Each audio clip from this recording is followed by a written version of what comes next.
We are the Guinea Pig Collective. All will be assimilated. Resistance is futile. Searching for old treasures, blowing off the dust. Timeless stories and legendary characters. This is Talking Movies.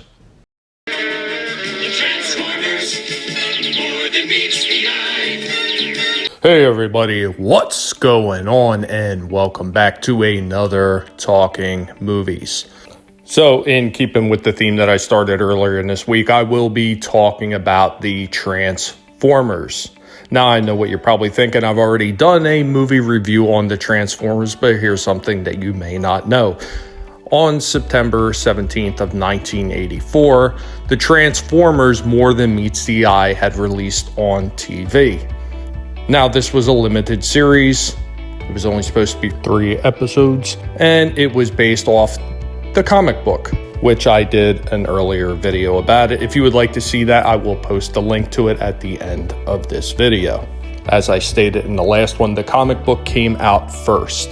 Now, I know if you had already seen the one that I did on the comic book, you may say, hey, Tommy, wait a minute here. Buddy, you said that the comic book was dated as September of 1984, and it was supposed to have come out way before the cartoon, but the cartoon came out on September 17th. How could this be? It makes no sense. I will explain it to you. Now, the way that the comic books used to work, and I'm really not sure if they still do or not, because I just haven't been able to keep up on it with the way my finances are, but the way comic books used to work back then is they would actually be dated 4 months in advance, which means that the original September issue of the Transformers actually came out in May. Everything that was done for this series pretty much was started at Marvel.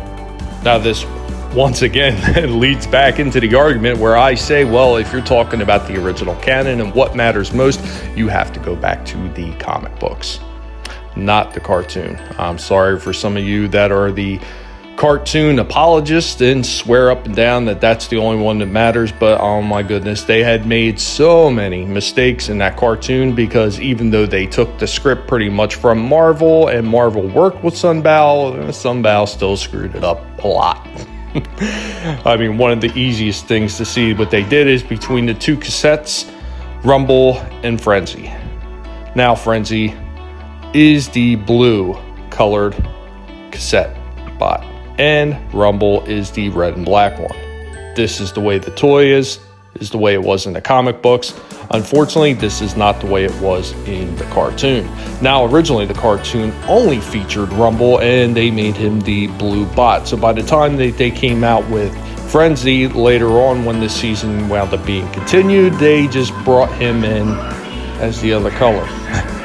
Of course, a lot of you longtime Transformers fans that know the cartoons, you've seen multiple different jets with different colors. And this is once again a bit of a goof on the part of Sunbow, because they didn't know the characters quite as well as the original writers of the series, which was Marvel, because, hey, they had the toys, they had to work with them, but Budiansky had to write all the bios, so they knew exactly what the Transformers were character-wise, where Sunbow was still just kind of stumbling through it. So in a strange set of circumstances, they actually wound up creating new characters because, well, Marvel and Hasbro had to explain away these oddities that were in the cartoon. That's why you wound up getting the Rainmakers that you actually seen in one of the episodes of the cartoon. Some of the other differences, of course, that they made is to make it a little bit more appealing to children. They changed the way some of the characters look by giving them faces and mouths. Originally, Bumblebee had a faceplate just like Optimus Prime or Soundwave. Brawn was another one. Windcharger. Now, of course, it being a cartoon, there was also certain changes made where it couldn't be quite as fatal when they were battling one another. So more often than not, you would see the Transformers in the cartoon missing on 90% of their shots, which led a lot of Star Wars fans to sit there and call them on par with stormtroopers because of how bad their aim really was. And this was actually not the case in the comics. There was actually quite a few instances of maybe not complete casualties, but there was quite a few like severe shots that were taken and Transformer characters that were taken down and taken offline. Now, the original version of it from Marvel actually showed them as robots that, yeah, while they could be damn near destroyed, they weren't completely gone. Now, later on in the series, they wound up establishing what would be their spark, but that came on much later on. Originally, they were just machines, and if they got damn near destroyed, they could be rebuilt. So why do I have the Transformers cartoon, the original 3 episodes listed on a Talking Movies? Well, the original concept behind it was pretty much it was going to be released almost as a short movie in an episode style format. Now, if you grew up in the 80s and 90s, you may be very familiar with some of the episode style formatted TV movies like The Stand, or as they did later on with The Shining when they did a remake in the TV format. And this is exactly what they did with this cartoon. It was essentially a 3-part mini movie. Getting to know the Transformers, a way to jump on board and to get people familiar with their products so they can make sales, along with the comic books and the regular ads that they had put out. Now, while I will tell you all day long that the comics are the main canon source, I will not deny the fact that the cartoons had left an indelible mark for this franchise.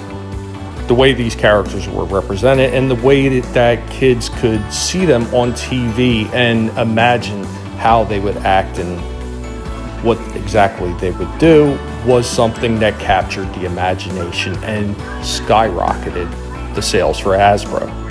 Without a doubt, the Transformers cartoon is a true piece of Americana history, with the voices of Frank Welker, who played many of the Decepticons, including, of course, Megatron, and Peter Cullen, who did Optimus Prime and Ironhide as just one of his other characters, and other prominent voices of the 80s like Casey Kasem and Scatman Crothers as Jazz.